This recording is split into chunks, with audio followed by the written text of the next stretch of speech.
விலை ஃபிக்ஸ் பண்ணுறதுங்கிறது ஒரு விஷயம் ப்ரைஸிங்னு சொல்லுவாங்க. அவங்க வாங்குறாங்க, ஆனால் உண்மையிலே எத்தனை வரி எழுதுவாங்க? டைப்ரைட்டர் அடிக்கிறவர் வந்து ஏங்க நான் 20 வரி அடிச்சிருக்கேன், எனக்கு வைரமுத்து கொடுக்குற காசை கொடுங்க அப்படின்னு கேட்க முடியுமா? அப்போ என்னுடைய வாடிக்கையாளர் யாருன்றதை முடிவு எடுத்துட்டு அப்போ இந்த தங்கம் விற்கும் இடங்கள் மாதிரியான இடத்துல ப்ரைஸ்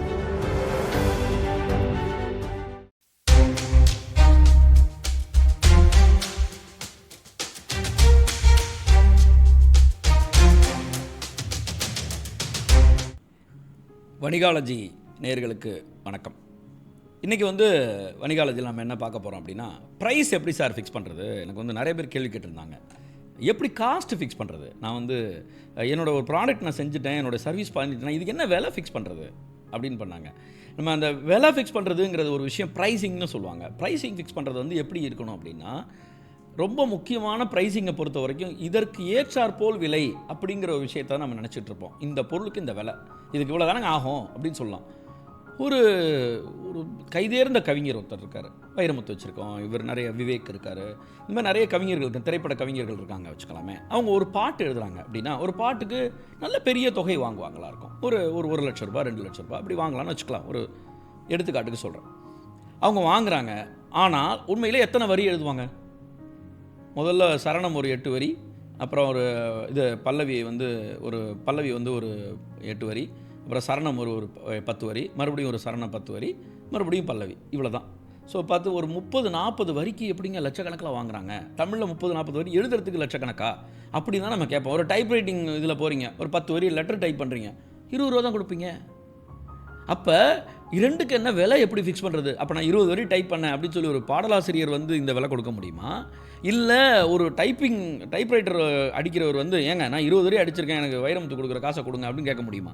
ரெண்டுமே பண்ண முடியாது. அப்போ ப்ரைஸிங் என்பது நீங்கள் அதற்கு என்ன செலவழித்தீர்கள் என்பதல்ல, நீங்கள் என்ன அதுக்கு மதிப்பு கொடுக்குறீங்கன்னு அர்த்தம்.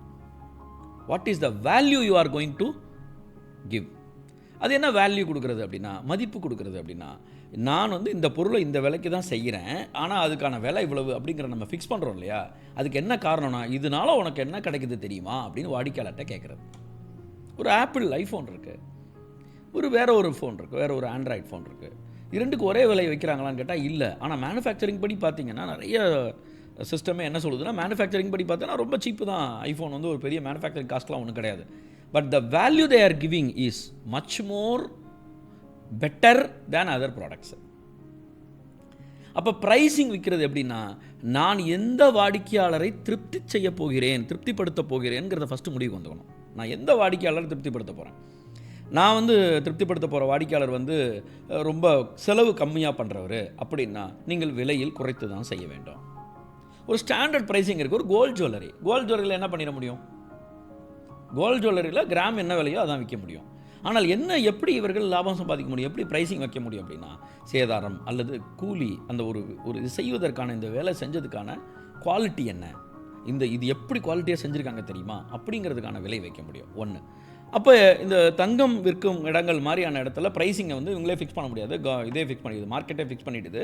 அதுக்கு பிறகு அவங்க என்ன செய்யணும், மதிப்பு கூட்டுதல் தான் ரொம்ப முக்கியமான விஷயம்.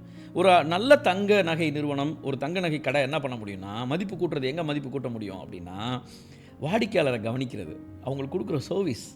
ஒரு நகை சார் சின்னதாக வளைஞ்சிருக்கு அப்படின்னு சொன்னால், இல்லையே நீங்கள் வாங்கும்போது வளைஞ்சில்ல, நான் உங்களை கரெக்டாக தான் கொடுத்தேன், ஆர்கியூ பண்ணாமல் பண்ணிக்கலாம் அப்படின்னு சொல்லும்போது நீங்கள் எப்படி அவங்கள சம்பாதிக்க போகிறீங்கன்னு தான் மேட்டர். நம்ம என்ன புரிஞ்சுக்கிறோம்னா, மனிதர்களை சம்பாதிக்கிறதுக்கு முயற்சி பண்ணுறதில்ல, மணி சம்பாதிக்க முயற்சி பண்ணுறோம்.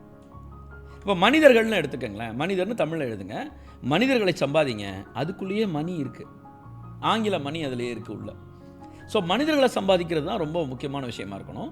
இது வேல்யூ அப்படின்னு சொல்லுவோம். இந்த வேல்யூ தான் மதிப்பு.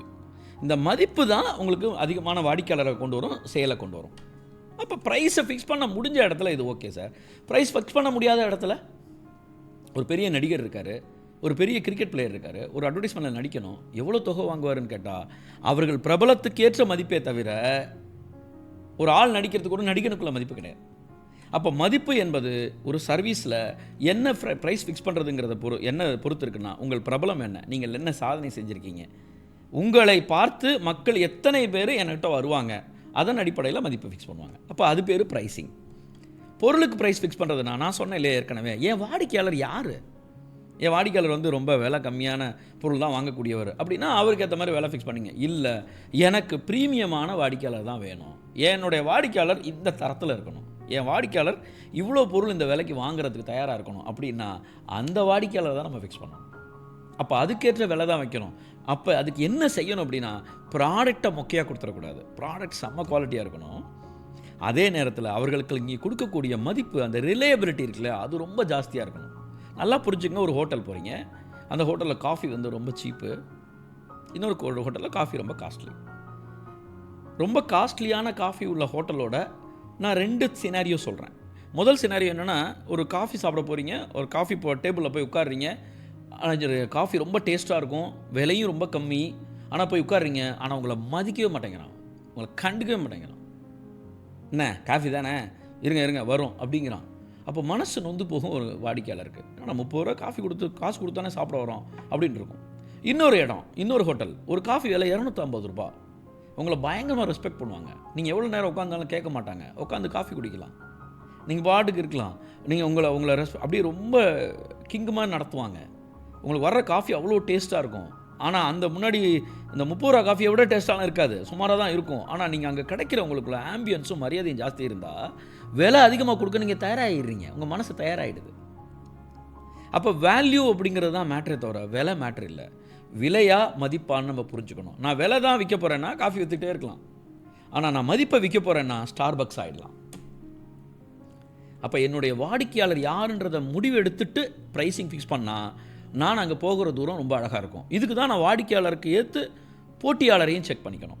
ஏன் போட்டியாளர் இதே தளத்தில் என்ன விலைக்கு விற்றுட்டுருக்காருன்னு பார்த்துட்டு அதையும் விற்றுக்கலாம், அதுவும் ப்ரைஸிங் ஃபிக்ஸ் பண்ணிக்கலாம்.